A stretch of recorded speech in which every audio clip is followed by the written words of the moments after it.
When South Carolina shooter Dylann Roof was arrested yesterday, the car he was driving had license plates featuring 3 Confederate flags. The day after Wednesday's shooting at the state capitol, the same flag was still flying on the grounds of the statehouse, where it flies today. According to state law, the flag cannot be changed in any way without a sign-off from the state's General Assembly, which has been in recess since last week. The flag flying high, even as Charleston mourns the loss of 9 black residents killed at the hands of a man who endorsed that very flag, has many calling for its removal. When South Carolina Senator and 2016 Republican presidential candidate Lindsey Graham was asked about it earlier today, his response demonstrated just how fraught the debate remains. Is it time to stop flying the Confederate flag? Well, at the end of the day, it's time for people in South Carolina to revisit that decision. Would be fine with me, but this is part of who we are. The flag represents to some people a civil war, and that was the symbol of one side. To others, it's a racist symbol, and it's been used by people. It's been used in a racist way. But the problems we have in South Carolina and throughout the world are not because of the movie or symbols, because what's in people's heart. Joining us now is the president of Demos, Heather McGhee, and executive editor of Blue Nation Review, Jimmy Williams. Jimmy, I go to you first on this as a son of the South. Is there a chance the Confederate flag will end up, as the president has suggested, in a museum and not flying on the grounds of the State House? Hardly, and if it does, we'll all be surprised and happy, I suppose. Look, that flag has been there. It was on the Capitol dome for years. It's now sitting on a 30-foot tall flagpole in front of the Capitol. You can't help but not see it if you're in Columbia, South Carolina. Flying right now in the harbor in Charleston, blocks away from Emanuel AME Church on Castle Pinckney, which is a fort near Fort Sumter, is a sort of a bastardized sort of rebel flag, if you will, as well. Flying as we speak right now. And by the way, it should be lost on no one that the name of that fort is Castle Pinckney, named after the man that held the slaves, and Senator Pinckney was a descendant of those slaves. So the chances of it coming down are slim to none. Governor Haley has told us this is out of her power. Governor Beasley, who was a Republican governor, I think 2 back, he lost his re-election on this specific issue. And so I don't see it coming down, but I will say this, Alex. It is a symbol of hatred. I'm a white man. I'm a descendant of people who held slaves. My family fought in that war. They lost. It is time to put it in a museum and be done with this forever. Black citizens matter in South Carolina just as much as white ones do. Heather, it's hard to understand the argument about why the Confederate flag needs to, I mean, really, as Jimmy points out, first of all, the South lost. Well, actually, that's second of all. First of all, it is a painful, painful reminder of a very terrible chapter in American history. And yet, we have shrines to the Confederacy all across the nation. The streets in Charleston are named after Confederate generals. I mean, 1.5 miles from the AME Church is a public monument to the Confederate defenders of Charleston. What do you think that tells us?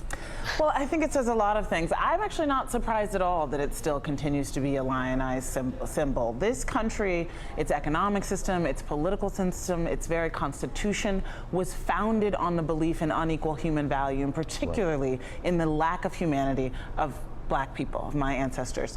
And the idea that that could be wiped away by even things as powerful as the civil rights movement, even things as powerful as where we stand now on the verge of a plurality nation, even as things as powerful as the election of the first African-American or biracial president, it's just a fallacy. In the Middle East, people are fighting over things that happened 1,500 years ago, as if they happened yesterday.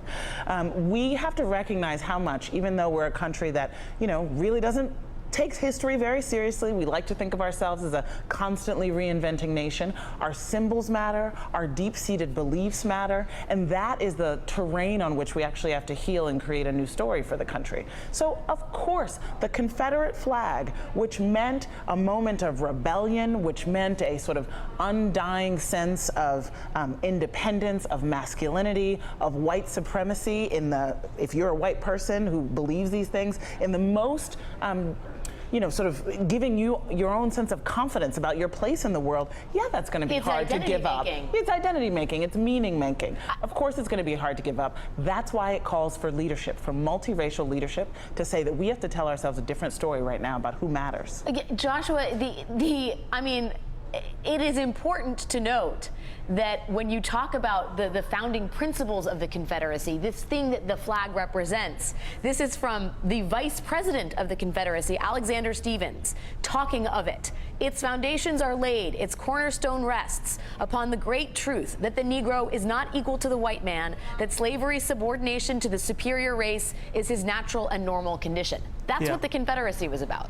Well, it doesn't get any clearer than that, Alex, and I hate to say it, but I think people that are holding on to the Confederate flag are also holding on to a bit of Confederate ideology. And listen, Nikki Haley and Republicans in South Carolina can't have it both ways. They can't, on the one hand, say that everything about structural racism and our history is in the past, it's a matter for history, but then desperately cling to a symbol of that same history. I saw an interesting solution on Twitter before coming on. A guy, Barnabas Piper, said that if someone peacefully, as a matter of civil disobedience, went up to take that flag down, that we would all raise probably the biggest Kickstarter campaign ever for his or her bail money. I mean, it is long past time for that flag to come down. It's a symbol of hatred that is all the more poignant in the aftermath of what we saw at Mother Emanuel AME. Jimmy, I got to bring up, there's an NBC SurveyMonkey poll asking Americans about the Confederate flag, and there's a total 50-50 divide. 49% of Americans see it as a symbol of racism, 49% see it as a symbol of Southern pride. Your thoughts on that? Look, I mean, again, I'm from the South, and as a kid, listen, my brother's name is Robert Edward Lee Williams. That should tell you everything that you need to know about my family, right? Secondly, and most important, and my brother's a wonderful person. He's not a Confederate general. He's not. Look, I get both sides of this, but in the end, well, but actually help for those of us who don't really seem to understand. I mean, you are an enlightened person. You are from the South. You say you understand. Give us the argument for this not being a symbol of racism? No. I will never ever tell you that this is not a symbol. This is not a symbol for hatred, because to Black Americans, specifically Black Southern Americans, that's Southern Black Americans, this is absolutely without a doubt. This is their apartheid. That flag is their apartheid flag, and it is evil. It is immoral. For white Southerners, they look at that, and one of your other guests just said, it's a hearkening back to a time past. But again, and I've had family that fought in that war. I got it. I understand, whatever. But I don't want to live in the past, and this is the essential being. I was told as a child that we didn't fight the Civil War because of slavery. We fought it because of economics. Well, all you have to do is go back and read South Carolina's Notice of Secession, and all it talks about is slavery. Right. So it wasn't an economic issue. I suppose it was if you have free labor, but that's not what's talking here. It was a moral issue. The country passed the 18th Amendment for a reason.